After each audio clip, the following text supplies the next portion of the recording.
Welcome to my YouTube channel. You're watching Sarah Children TV. I'm going to be dropping this video early. Our time now is going to be 8 a.m. On Mondays and Thursdays, and 8 a.m. other days for my other channels. Today, I have 10 stories for you guys today. So, brace yourself. Some of these stories are horrific. Our first story is horrific, involving a female neighbor who chose to go on her male's neighbor property and shoot him straight in front of his two children, killing him. This happened in Las Vegas. Vegas is going to take an L. I'm going to show you who this monster is before we get straight into. And this is also the thumbnail of today's video, which you can see her pointing the gun. I'm going to show you a better picture of her, because she needs to be exposed.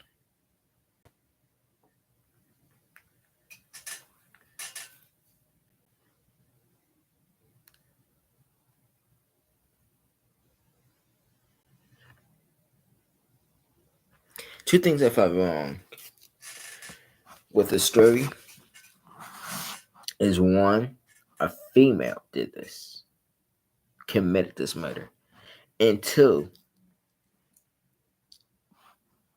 you would never think another nationality would be capable of committing such a heinous crime.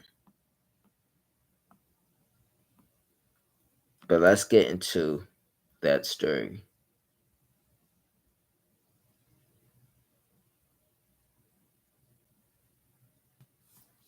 Give me a minute to look it up.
So I'm looking the story up now. Just give me a second.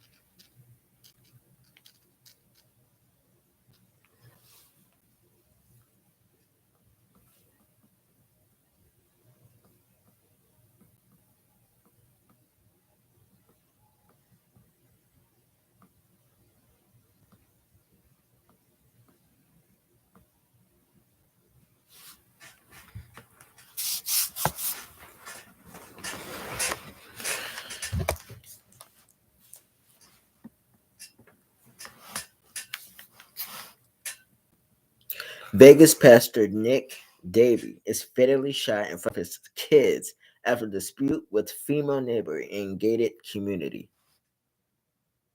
A Las Vegas area pastor was shot and killed in his driveway during an alleged dispute with his neighbor as his family, including two children, watched the horrific moment unfold just feet away. Nick Davey, 46, a pastor at Grace Point Church in North Las Vegas, was fatally gunned down when Joe Junio, 36, confronted the family outside the townhouse in the court at Atlanta gated community last month, according to Fox 5 Vegas. Your mind just can't process that. Davies' fellow pastor, Ty Neal, told the outlet, saying the family has been terrorized for weeks by Junio. They have left the home and are staying elsewhere.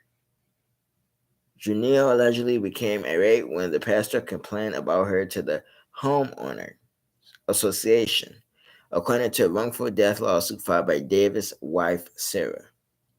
The family of four was leaving their home for the evening when Juno drove past them and then parked her car and rolled down her window, according to 8 News Now. Why don't you leave us alone? We've had enough.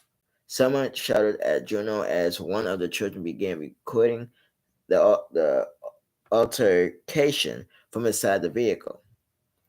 What's your problem with us? Debbie reportedly asked you for us taking a step toward Juno's car. And this is, hold on, the victim who was fatally shot and killed.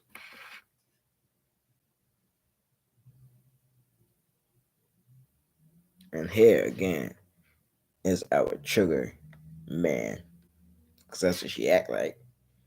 Pulling a gun and fighting in front of children.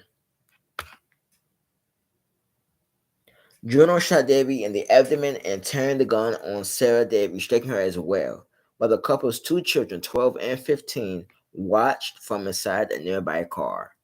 One of Davy's children captured the horrific shooting with their phone with a photo of the moment before the fatal shot attached to the lawsuit. Both Davy and his wife were taken to University Medical Center, where he died of his injuries. Davy was born and raised in Riverhead, New York, and joined the Grace Point Church staff in 2014, the Christian Broadcast Network said. Weeks before the shooting, Juno began to show signs of escalating threatening behavior after Davy reported her to HOA or violations involving chickens and dogs, a police report obtained by KLAS Read. Juno, who was licensed with the Nevada Real Estate Division, was arrested at the scene, Fox 5 Vegas reported. She has since been charged with open murder with a deadly weapon, attempted murder, battery, child abuse, neglect, and discharging a gun weapon where a person might be endangering, according to jail records reviewed by the Post. The wrongful death lawsuit filed in on January 19th is seeking a jury to award an unspecified amount of damages. The state minimum is about $15,000 to the state minimum for. While the homeowners association is not listed on the lawsuit, it does acknowledge the HOA knew the likelihood Juno would become violent. The homeowners association knew or should have known that the defendant would likely perform violent actions against deceased and plaintiff as a result of ongoing association dispute, according to KVVU TV. Juno is being held on a $300,000 bail at the Clark County Detention Center. She is scheduled to make a preliminary court hearing on March 4th, 2024. Before I play the news video, I got two complaints. Okay. One, something should have been done a long time ago. And two, the charges she's facing, or she's charged with. How do you only get $300,000 bail? My opinion is she either should have got no bond or she either should have got $1 million bond. This was gruesome, and to get $300,000 bond, um, it's just gruesome. We should did. Now I can't play the news video because how graphic it is of her putting that weapon at him. But closing thoughts about it is those children, that wife of the victim, the wife of the victim, and the children are going to be scarred for the rest of their lives because of a madman who chose to engage in violence with her neighbors. She chose to go on someone else's property and take matters into her own hands. And it's selfish because now you took a father of two away from his children and you caused two children the father because of your animosity. And I think it's selfish and I think you deserve life in prison with no chance of parole and or the death penalty because how gruesome this was, how outrageous this was. This was premeditated. Premeditated. No ands, buts about it. It was premeditated. And she needs the book thrown at her. Keep those children in your thoughts and prayers, and may the family receive justice. We're going to move on to story number 2 out of 10.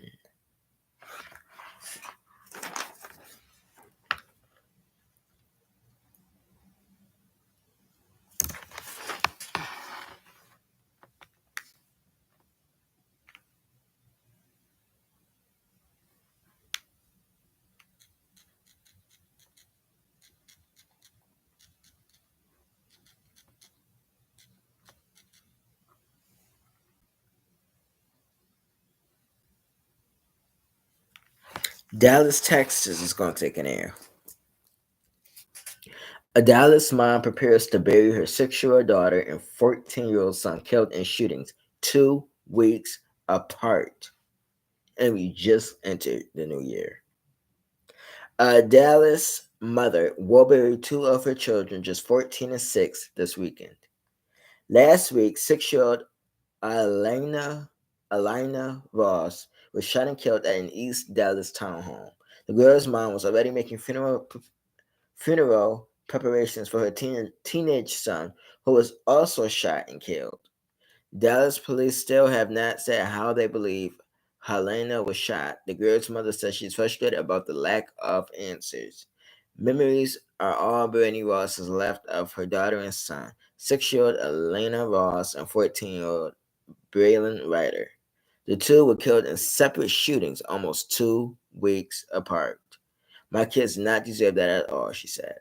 On December 29th, Ross says Braylon went over to a friend's house on Harry Hines Boulevard in Oak Lawn. Dallas police say a 16-year-old boy shot Braylon and another 14-year-old. The boy came into range, and I'm sure Braylon tried to stand up to him. Ross said, and he shot him in the head with no hesitation. Braylon died, and the other boy survived. The 16-year-old was arrested and charged with manslaughter. 12 days later, on January 10th, Ross was at the funeral home planning her son's services when she got a call from one of her other kids. Soon as I answered the FaceTime, my 11-year-old daughter screamed, "Mama, Elena shot herself in the head," she recalled. Dallas police have not confirmed how Elena was shot. They said when officers got to the town home on North Fishhawk Avenue, they found an unsecured handgun and questioned 19-year-old Damaria Sewells as a witness to the shooting. According to a police document, Sewells admitted to placing a handgun on top of the PlayStation in the bedroom on the 3rd floor. After the shooting, investigators say Sowers took the gun, put it in a backpack along with a second gun, and hid in the garage of the home. Ross says Sowers was a friend with her 18-year-old son. Her other kids, an 8-year-old son and an 11-year-old daughter, were also in the house when the shooting happened. It is very heartbreaking to go on knowing you have 6 kids and you left with 4 within a 2-week grace period of time. She said, "It's very hard, but I'm trying to be strong for my other kids." Sowers were arrested and charged with tampering with evidence. Ross wants to know the truth about what happened that day. "I need answers," she said. "It gives me chills down my spine thinking about it. I'm not giving up and I can't give up." The funeral for Braylon and Alana will be held on Saturday. Sowers is still being held at the Dallas County Jail in addition to tampering with evidence. He also has several outstanding warrants, including 2 for evading arrest, detention, and 1 for unlawful carrying of a weapon, should he have been around the children. The answer is no. Right now, there are no charges in connection to Alana's death. I hope so soon. And these are her children who were killed weeks apart. Where it says, let me see.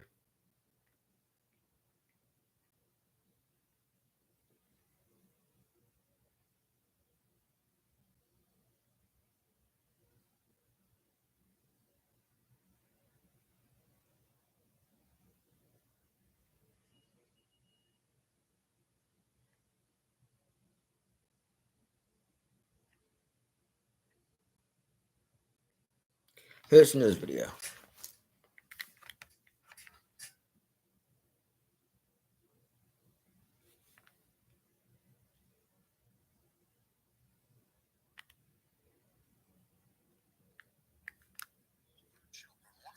Years old, the other 6.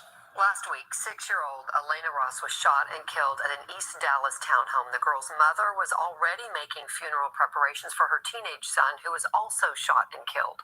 Fox 4's Amelia Jones spoke with the grieving mother and joins us now from Dallas. Amelia. Heather, Dallas police still haven't said how they believe a 6-year-old Elena Ross was shot. The girl's mother told me today she's frustrated with the lack of answers. I love pictures and videos, and that was something that I love because memories is everything. Memories are all that Brittany Ross has left of her daughter and son. The two were killed in separate shootings almost 2 weeks apart. My kids did not deserve that at all. On December 29th, Ross says her son, 14-year-old Braylon Ryder, went over to a friend's house on Harry Hines Boulevard in Oak Lawn. Dallas police say a 16-year-old boy shot Ryder and another 14-year-old. The boy came in the range, and I'm sure Braylon probably tried to stand up, and he shot him in his head with no hesitation. Ryder died, and the other boy survived. The 16-year-old was arrested and charged with manslaughter. 12 days later, on January 10th, Ross was at the funeral home planning her son's services when she got a call from one of her other kids. As soon as I answered the FaceTime, my 11-year-old daughter, she screamed through the phone, "Mama, Elena shot herself in the head." Dallas police have not confirmed how 6-year-old Elena Ross was shot.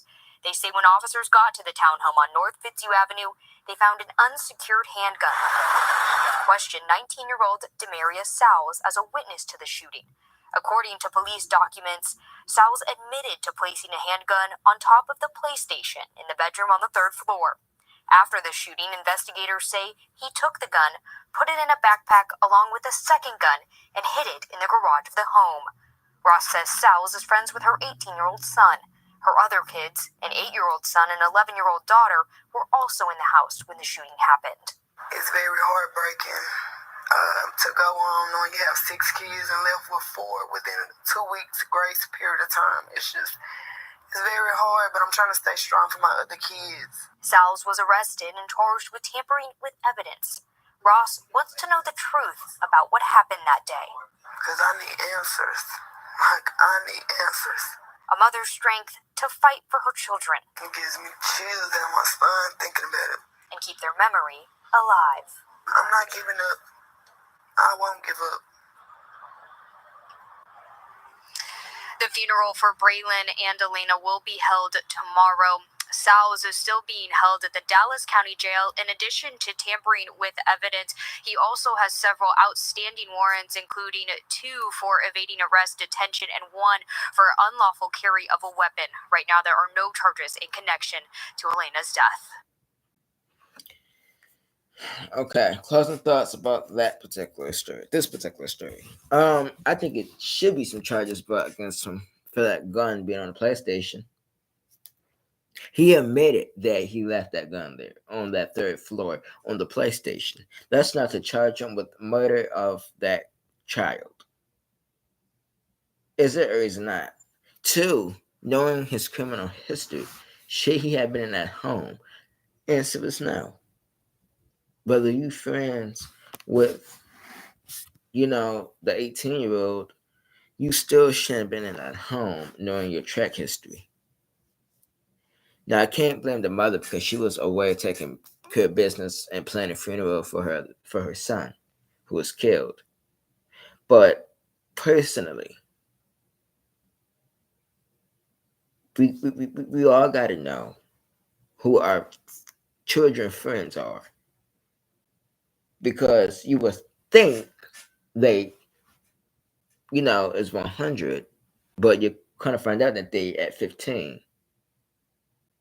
So, it's sad. My mother lost 2 of her children. She has 6 children altogether and lost 2. And now she has 4 children. 2 killed. 1 was shot and killed, and 1 was killed herself because someone chose to leave a gun around the child, around a 6-year-old. What sense does that make?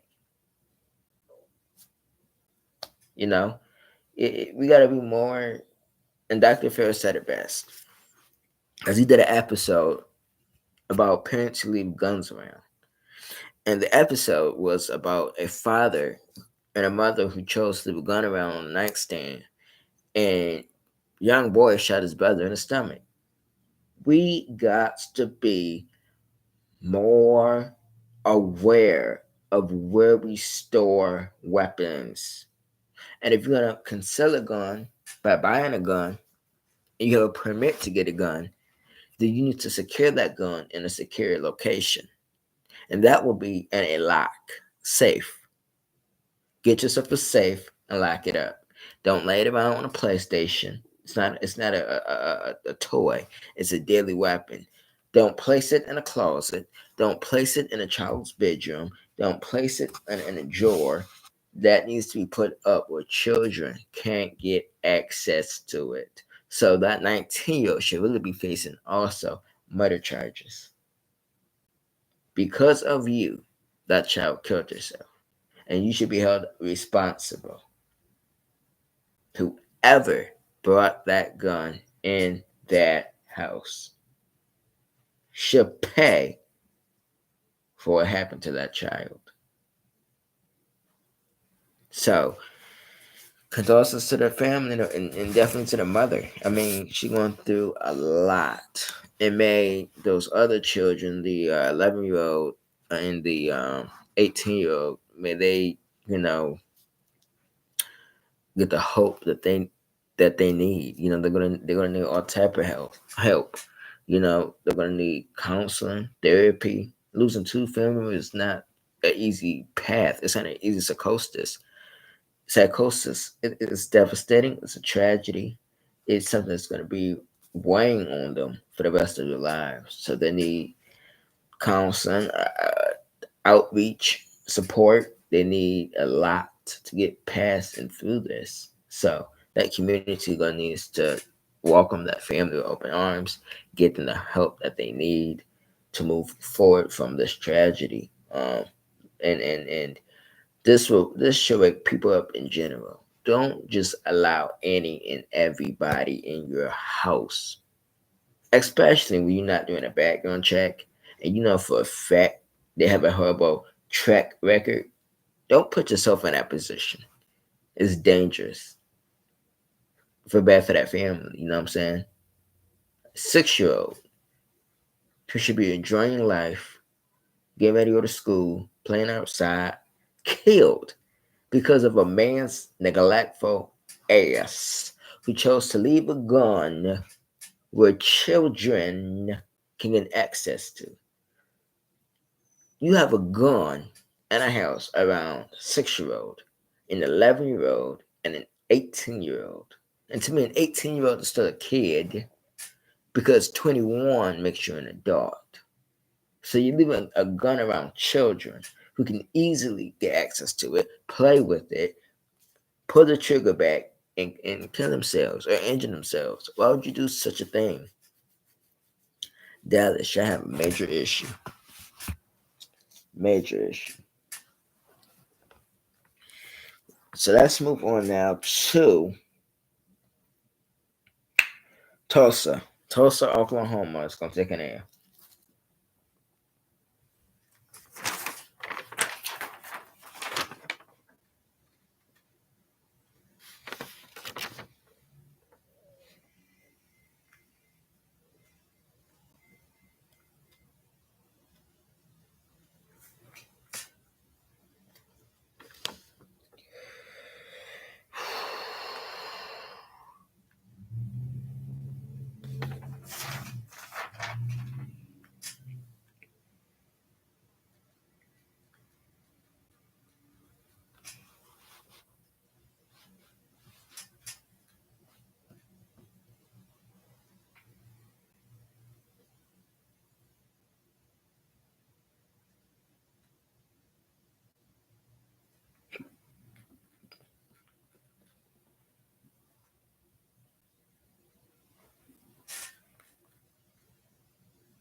All right, here's the story.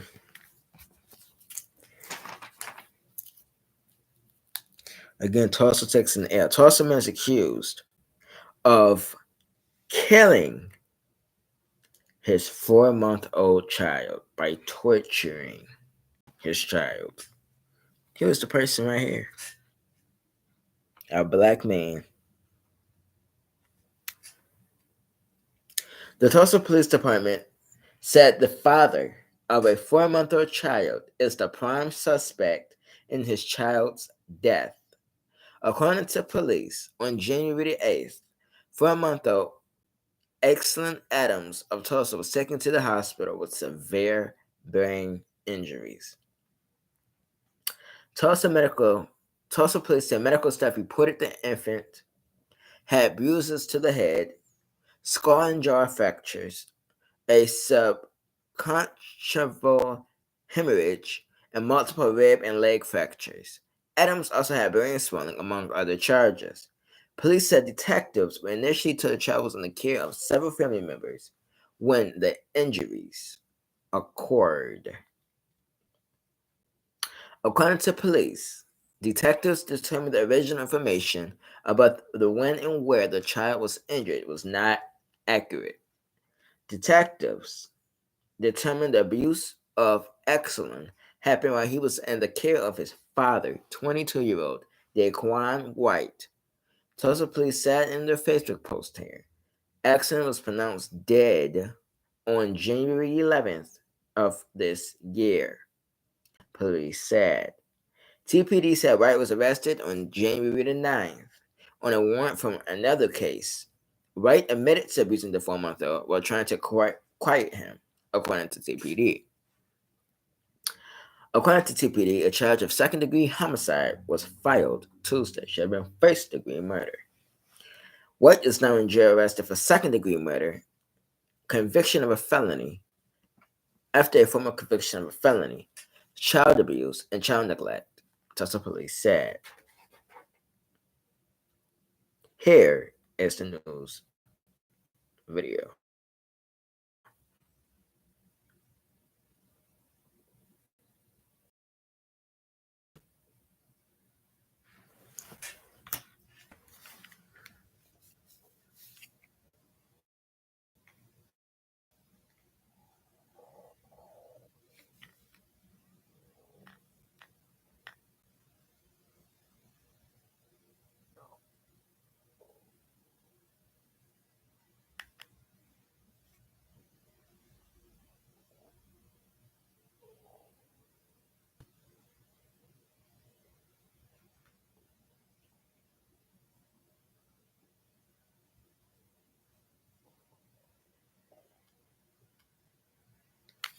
Hold on, give me a second. I'm trying to play the news video.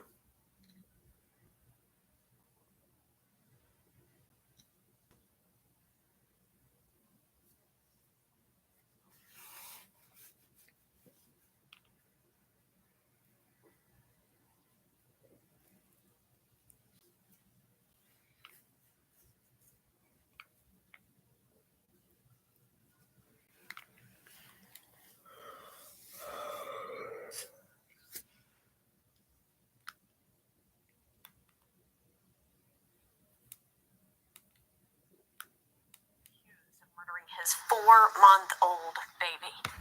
Glad you're with us tonight at 5. I'm Sarah Whaley. And I'm Shay Rossi. Now, we first brought you the arrest of Daquan White last night. Tulsa police say he severely beat his child, causing deadly brain injuries. And I found court records showing at the time of the boy's death, White was actually already wanted for skipping out on court in another case.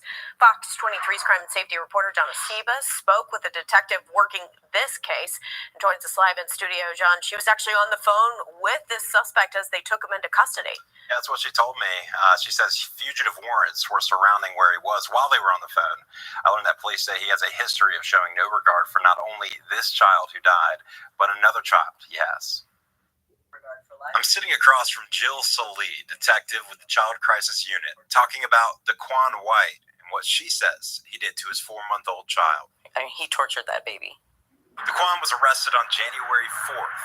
Police were called to St. Francis Children's Hospital after the child was brought in by the mother with a broken femur, rib fractures, global brain injuries, swelling in the brain, lack of oxygen, and bilateral jaw fracture. He ended up dying days later from his injuries. He repeatedly denied that anything had happened. Salee says she used the phone to get White into custody. All the while I'm talking to Daquan on the phone, I'm also communicating with fugitive warrants officers because I had communicated with them. Police say White is no stranger to putting children in dangerous situations. Back in March, a police report says he was arrested after police were called to a home near Admiral and Sheridan for a shots fired call. Police say after they finally got him outside, he began reaching for his waistband with his other child in his arm. After police arrested him, they say they found a pistol. You start thinking as a person, is this man using his own child as a shield so that officers don't use force on him? You know, what kind of person is this? White got a suspended sentence with the agreement to complete the Arise treatment program. Not even a year later, Detective Salee is investigating the death of his youngest child. My victim is Xylon Adams, and that's a baby who is not able to point fingers, is not able to say what happened to him. The only way that we're able to find out what happened to him is through medical records. I asked the detective what should happen to White. He has relinquished his right to be in our community. He doesn't belong in society. So right now, White is booked for second-degree murder. Police say when he was asked what happened to the child, he admitted to some of the abuse, saying he was trying to quiet the child. He has a court date for next Tuesday. Covering news that matters, John Acebis, Fox 23 News. Closing thoughts about this story. One, he had a prior case where he had a gun in his hand at the same time holding his other child in his hands. This person had multiple children, probably about 2 children. And what woman thought it was okay to lay down and have children by this individual, who you know for a fact is violent, abuse children? Did they really think about what the risk, what safety risk is putting? Because it's the thing. Men and women do this all the time. They just get into a relationship, have children, not knowing that this person is actually a violent individual. So you put yourself and your children, ma'am, in harm's way when making children by this individual who don't know how to take care of children. So to quiet the child down, he beat the child. he tortured your child. That's the person you love and care about. There's no way he should have been allowed around this second child after he already put your first child in danger, and you still allowed him around the other child, and he beat that child, killing him. Women, you have to learn when to let someone go because they're too violent to be around your children. But you don't understand what can happen to you if you allow a person to be around your children when he's violent. You can also be arrested if you knew that this individual was violent and you haven't reported to the police. You knew this man was violent, and yet again you still allow him around these children. At some point, you have to care enough for the safety of your children, and you didn't. So, he used the buck throwing at him, but he really still got charged with a first-degree murder and a charge for torturing his child. He needs to do life in prison. They ain't throw the buck at him. This person is a violent individual, danger to society, children, himself. Should already been locked away, but we wait till things happen to get to that point. Knowing his criminal history, he should have already been locked away. So, shame on the justice system. I'm just putting it out there. Shame on the justice system. Like, comment, subscribe, keep the victim your thoughts and prayers. Gonna move on to our next story.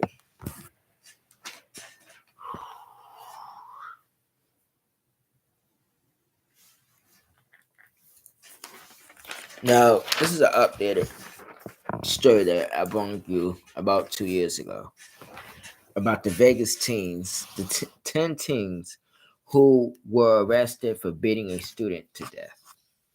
Well, now we know how this whole situation started. There's been an update. I believe they said it was over shoes and a marijuana vape. I believe they said it was over. And now the family of the victim is suing, and I think the mother is suing, I think.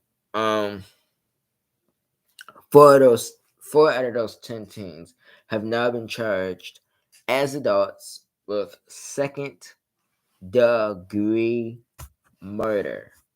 And this is the thing, parents. You can't be friends with your children. Stop being friends with your children. And put your feet down and learn how to parent. Children out here committing murder like it's just hot water flowing. Murder charges can get you life in prison. It could get you death penalty. It could get you time that you can't serve. So, find something else to do instead of committing felonies. Because once you commit that felony stays with you for the rest of your life. You can't commit a felony and think it's just gonna get erased. No, it's not gonna go away. It's there. You have to face it. And if that means spending the rest of your life behind bars, so be it. You put yourself in that predicament. And 10 Black lives will forever change because of a fight. And because of them killing this child. Over what? And to mind you, it was senseless. Senseless. And we gotta hold these individuals accountable. So may the family in that case get justice.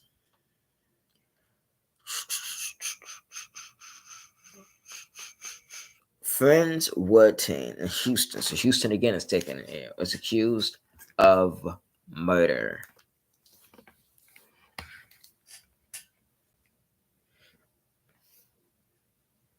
We're gonna story 5 out of 10.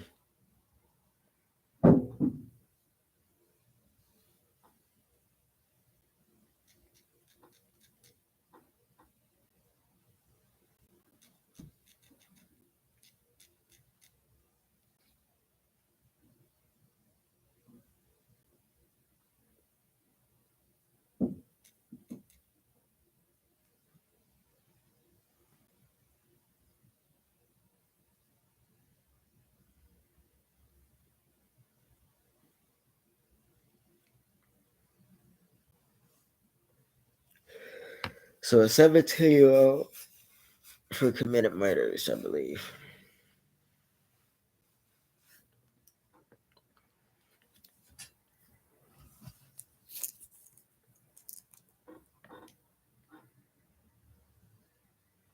Friends with teenager accused of murdering friend is out of jail on a $1 million bond. I don't know how anybody could pay that amount. Connor Hilton, 17, is alleged to have shot 2 of his friends in the head, killing one of them, after inviting them to his Houston area home on the night of December 23rd, 2 days before Christmas.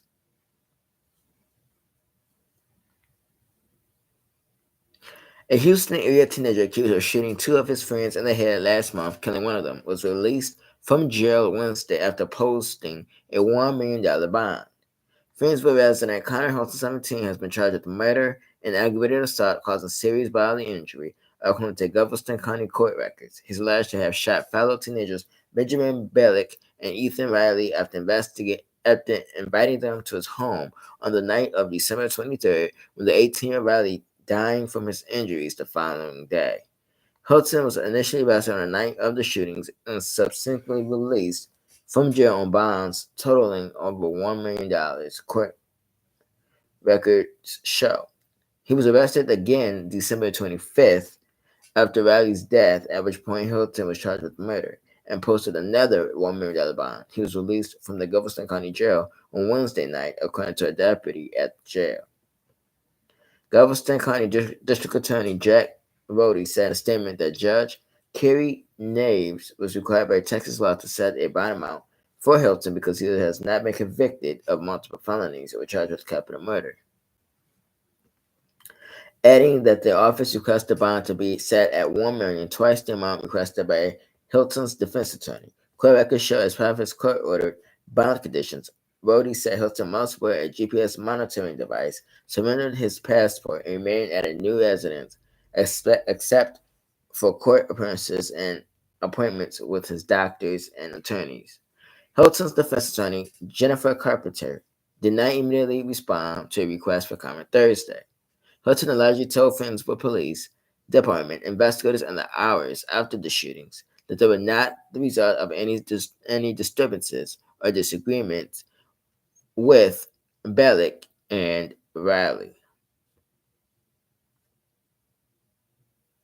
Officers responded and found both Bellick and Riley laying on the floor with gunshot wounds to their heads, and also saw a revolver with a tail handle engraved finish on the table with inside the home, according to the affidavit. When police arrived at the home, they saw Hilton sitting outside a street curb and considered him to be visible distraught, according to the affidavit. Hilton's next court date is scheduled for February 2nd, which is next month.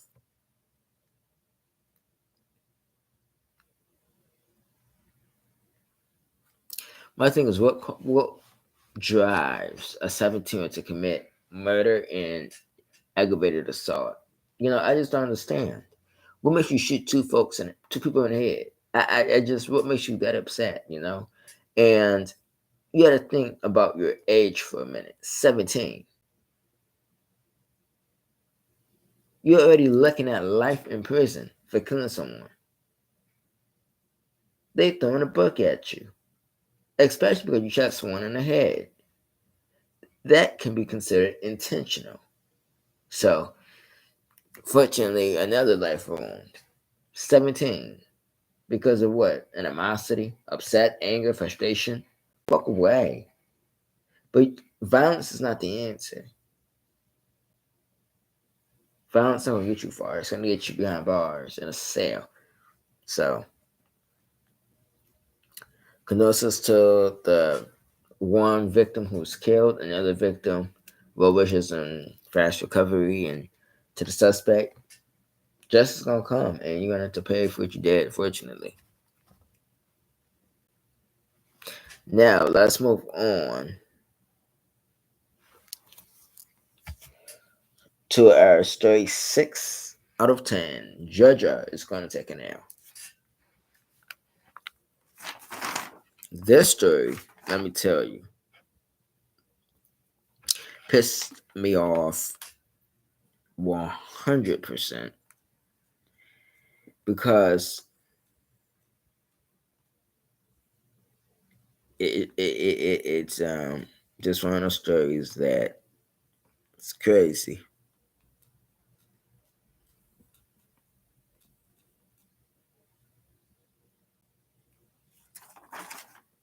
And this story took place, I believe, last year. But there's been an update to it today. Give me a second. Okay.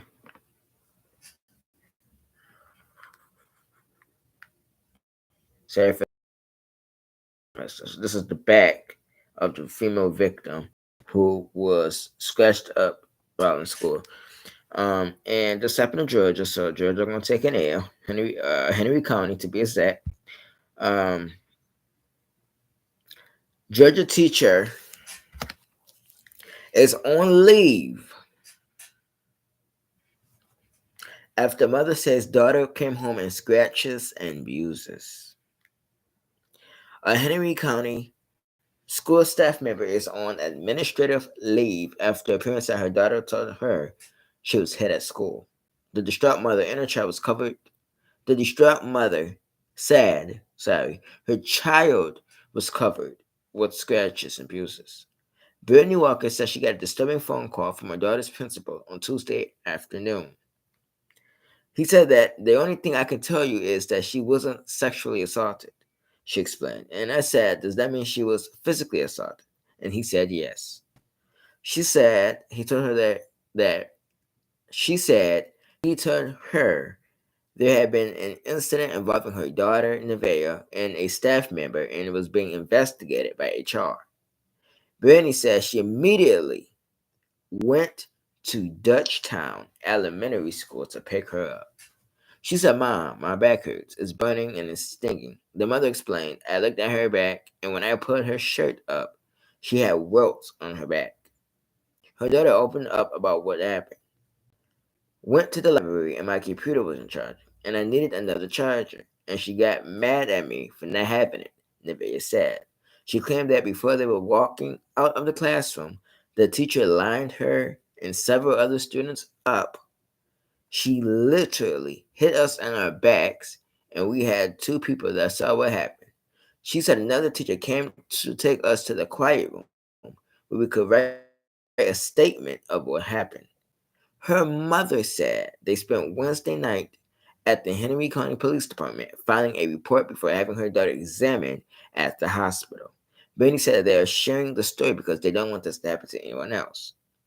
It's nowhere you can go and assault kids or you don't go to jail, she said. If I abuse my daughter, I'll be in jail. So why would she be different?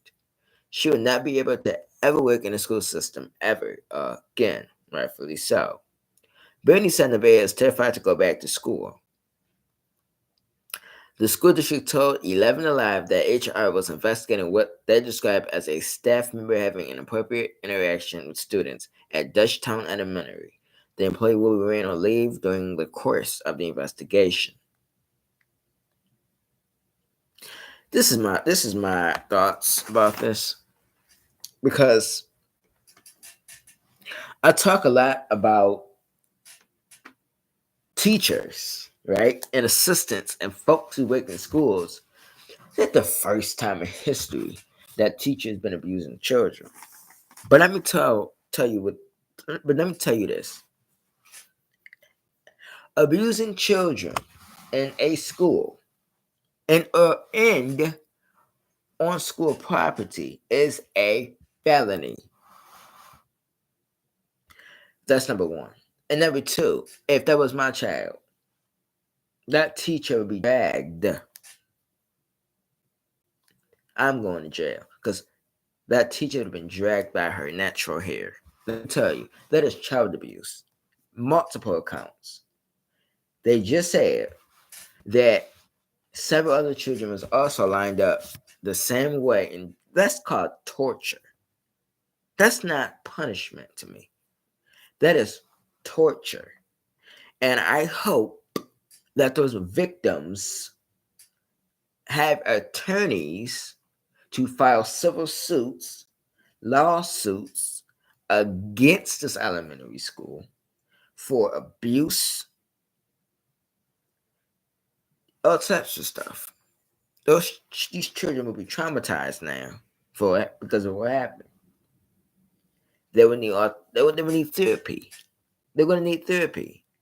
This is trauma because of a teacher decision to use corporal punishment. Mind you, children don't go to school to get beaten. They go to school to learn. And what give you the right to beat on someone else's child and children? You're not their parent. You are a teacher. Well, you should set an example, not take matters in your own hands and abuse children. We got to be, as adults, more standard. And this teacher violated policy. She should be terminated and put in jail. And anybody else, talking about any other teacher who saw this happen and didn't intervene, needs to follow her straight to the county, because there's no way this is acceptable. This was unacceptable. Unacceptable to watch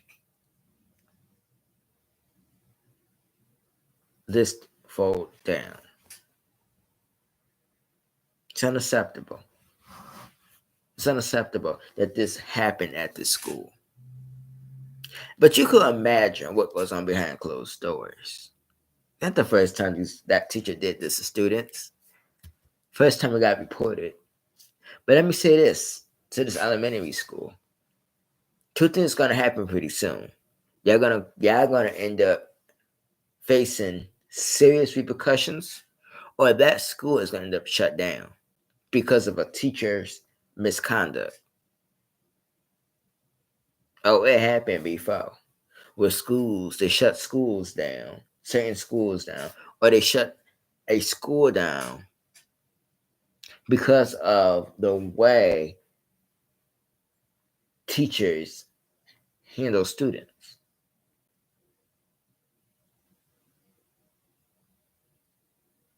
And if anybody have children, let me pull up the school name. If anybody have students at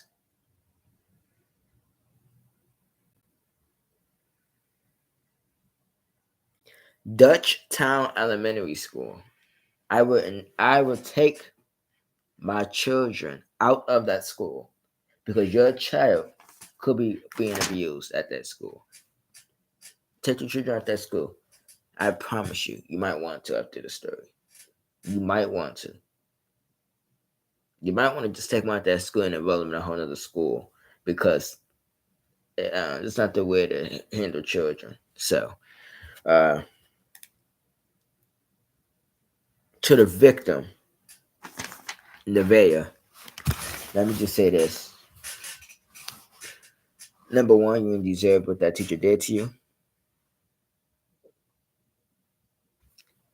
And number two, you will get justice.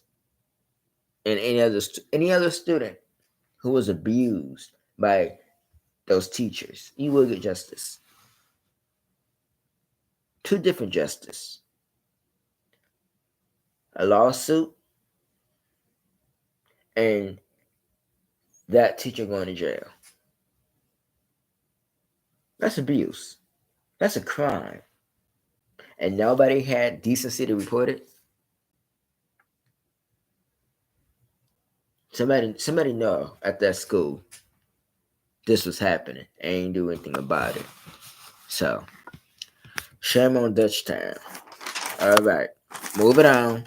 Story 7 out of 10. A Wisconsin cop. Let me show you him. Wisconsin is taking the air.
Police officers arrested for beating and choking 7-year-old girl.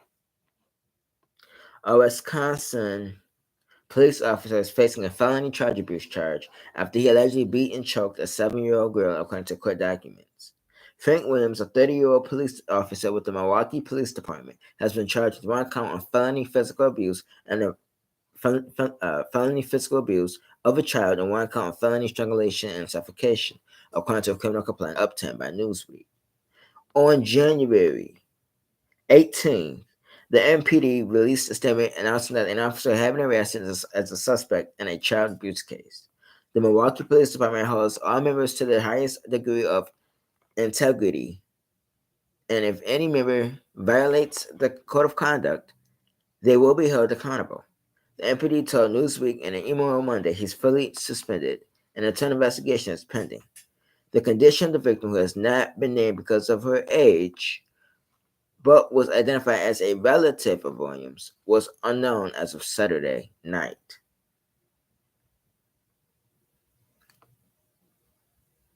So people said it was his daughter.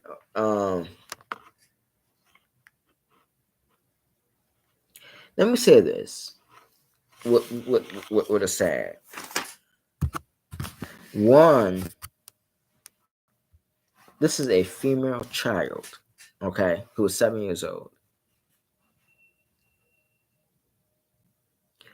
You should never, ever put your hands or feet on a child. That's number one. And number two, as a police officer, you thought because you're a police officer that you can just beat on your family members? Is that what your policy tells you to do?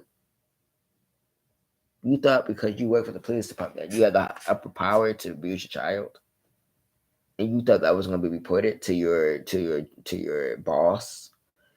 You know, and you almost have to ask yourself, was there any other adult around when this took place. This is scary for a child to have to experience this. There's ways to deal with a child. Sit that child down, talk to that child. But beating a child is a crime. It's a felony in most states and cities. I don't know if you thought we could use a police officer that you could get away with this, but it went 180 for you. You got caught, you got locked up, and I'm glad you lost your job, because this is not how police officers treat their families. This is not how police officers treat the members of the community. This is not how, treats nobody. As a police officer, you used to stand up for your community and protect and serve. Beating your children is not protecting them and it's not serving them. So you're in the wrong profession.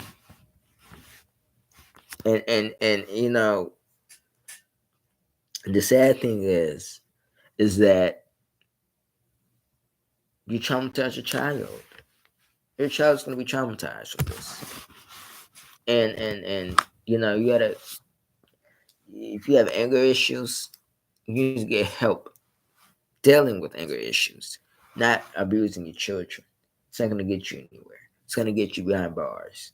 So put hands up for the victim.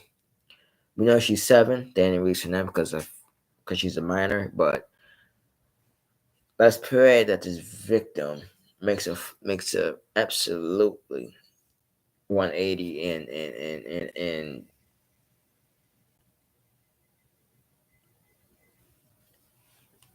get through this.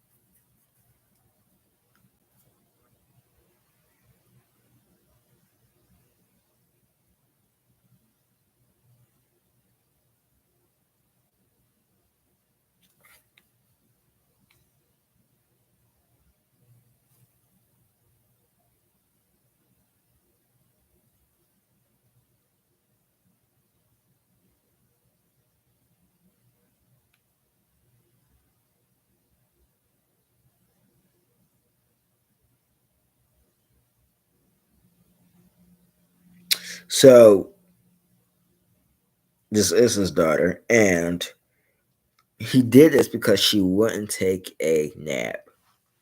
How dumb. How dumb. So now we just go on beating children because they won't take naps. 30-year-old beating on a 7-year-old. That's real man of you.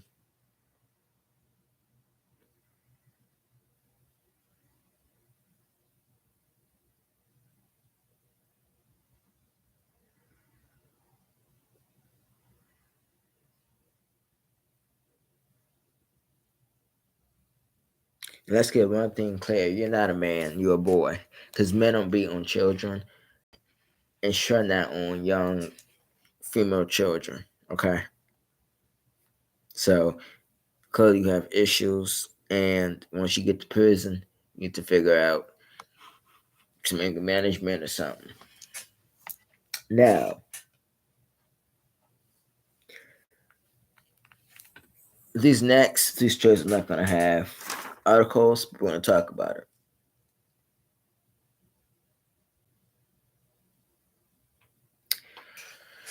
Real story 8 out of 10. Colorado deputies use taser on teen trafficking victim.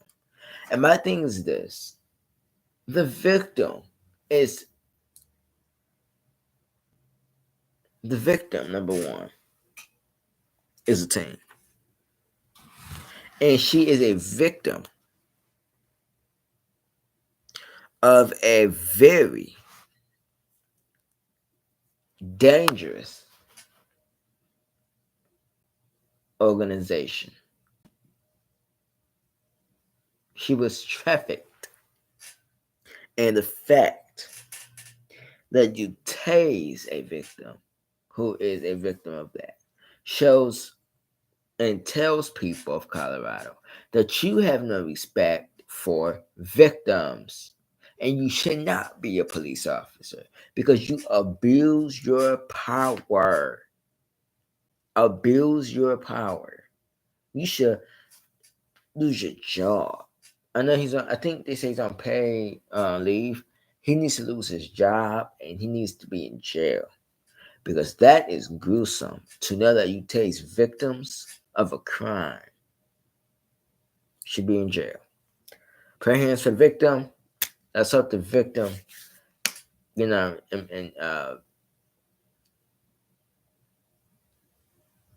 in a better state and condition. And throw the book at this deputy, hopefully, when he gets charged. Now, black 14-year-old, black 14-year-old with autism is chased, tased multiple times in case of mistaken identity. How do you mistake a 14-year-old for someone else? And then tase them. And you know this person has autism. Why would you do something that's that stupid? Again, police officers have to know when it's the right time to pull out a taser and when it's not a right time to pull out a taser. Because that can really ruin your life. You can lose your job behind this. Using excessive force when you're a police officer. You have to know when it's the right time to use your taser. Okay? Tasing just anybody because you feel like it is not your policy. And you're breaking code. And we need to help you that you are responsible and accountable because it is not right. And victims should have a right to be victims. They shouldn't have to be traumatized. They shouldn't have to be tased because of something they didn't do. If a victim calls the police and they're victims of a crime, then they shouldn't be treated as criminals. They should be treated as victims.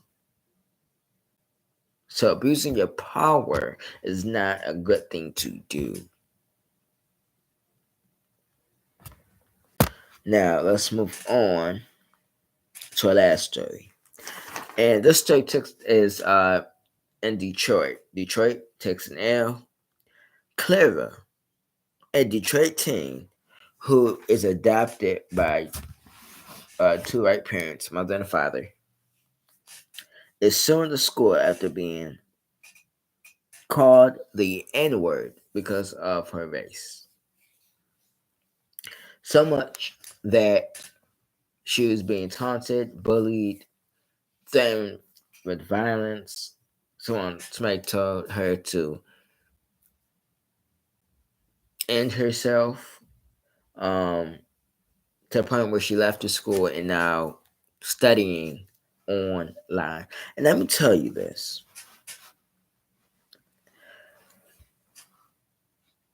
Shout out to Dr. Rashad. I got that story from his channel. And he showed a video of a student, a white female student, wearing a Nazi flag on the back of, like, wearing it like a cape. It was like a big flag. And this is my thing, right? We gotta hold school officials accountable. They know bullying is going on. They don't do nothing about it. They stand by it. Make it seem like it's okay. Allow students to bully students. There needs to be punishment going around in that school, from the staffs to students who are bullying other students. And you have grown adults who are encouraging students to bully innocent students. And I think it's sad. And this is what we're dealing with in society. We're still dealing with bullying. And we're still dealing with racism. And we're dealing with all sorts of stuff that needs to be nit in the bud. But to do that, we as a united nation needs to come together and say enough is enough and end racism and end bullying and end crime, period. Because we're hurting ourselves and everyone around us. So it starts at home.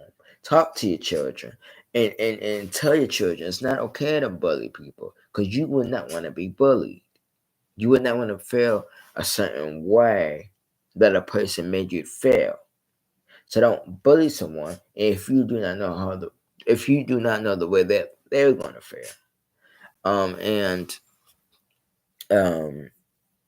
It's a sad case, and I do hope Miss Clara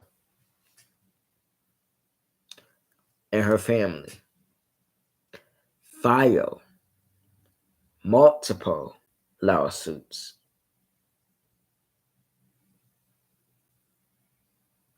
and show that we can and we will make a change and we will hold everyone responsible, accountable for their actions and for the way that they treated me because I'm a certain race.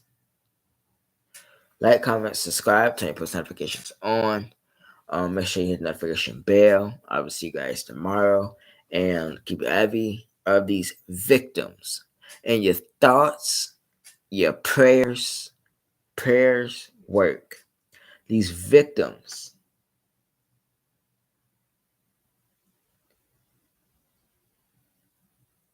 we